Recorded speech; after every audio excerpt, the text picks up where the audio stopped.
coaches, welcome back to another Modern Soccer Coach Breakdown. This week we're going to look at fast, high-intensity, counter-attacking exercises.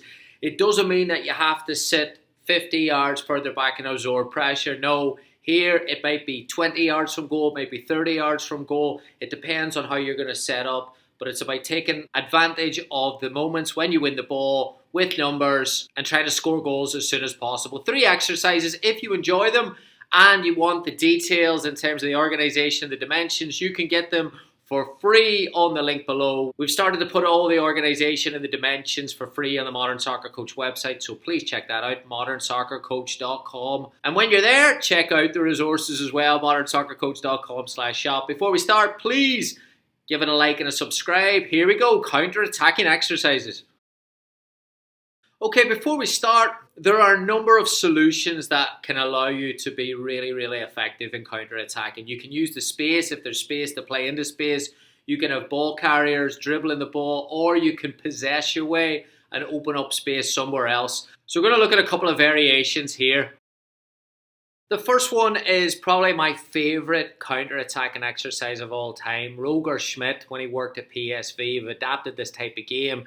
The blue team are going to start in possession. The red team are going to start defending. So there's 2 4v2 rondos inside the squares. At the edge of the box, there's got 2 defenders and 1 forward. You start the rondo in one of the squares, 4v2.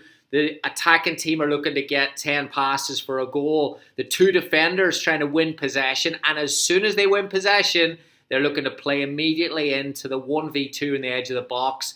Then you've got 2 running, supporting players from midfield who are trying to overload that central area as quick as possible. If the defenders in the rondo can get out and support, even better, you can create an even higher overload and trying to create that chance on goal.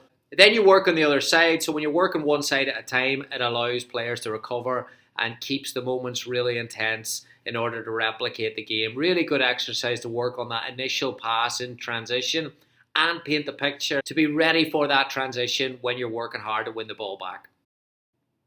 Our second game is an attacking waves game. You've got 3 teams, 4 players each. You've also got a goalkeeper in each goal. You've got the field split into 3 zones, and you also have a neutral centre forward in each end zone. So to start the exercise, one team attacks the other with the third waiting in the last zone. If the attacking team scores, they just move to the other end and keep attacking. We're using the overload to score. But if the defending team wins possession, they look to break out of the zone, pass into the forward in the third zone, and then break out and try and score in the overload. It's constant attack versus defense. The quicker the transitions are, the more you can use the overload. You might get the defending team unprepared at the other end. So it can be a really competitive game. You can play 3 or 4 rounds of this and keep the score throughout. And it gets a little bit harder to keep up with the ball in those transitions as the games progress. Really good exercise. Our final exercise, and remember you can get the details of these exercises and more resources on the website for free below. Counter-attacking game, all the players start in one half of the pitch except the goalkeeper in the other end. 4 red attackers. They've also got 2 wide supporting players to create the overload against defenders.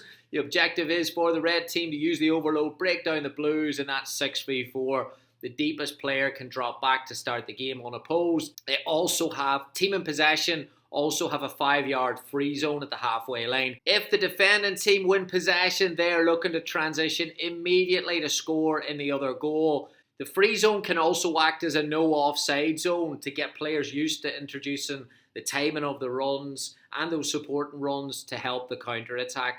Again, you can change roles after every match here. So one team can be a counter-attacking team and the other team can be the possession with the overload team. Good game in order to keep changing the picture and allow players to experience both sides of that there. So there you have it, coaches. Just some ideas around high-intensity counter-attacking exercises.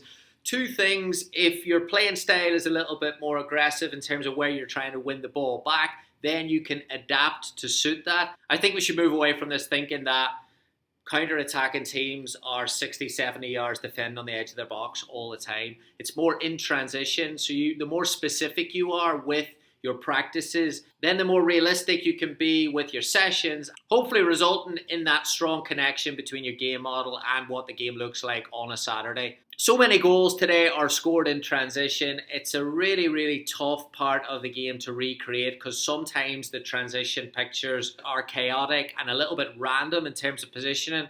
But you can always train that mindset and that attitude of looking to play first into the highest player or understanding the strengths of your team in terms of how you're looking to create those chances. Again, depending on where you are on the pitch and the style of play you have, it may be in behind, it may be driving and dribbling with the ball into space, or it might be in possession and trying to involve as many players as you progress quickly up the pitch. Again, it's up to the philosophy of the coach and the style of the team they have. But if the training is clear and consistent with how you play, you've got a better chance of being effective with it. So hope you enjoy that. Before you leave, please give it a like and please subscribe. I really appreciate the support. Please don't forget to check out the exercises.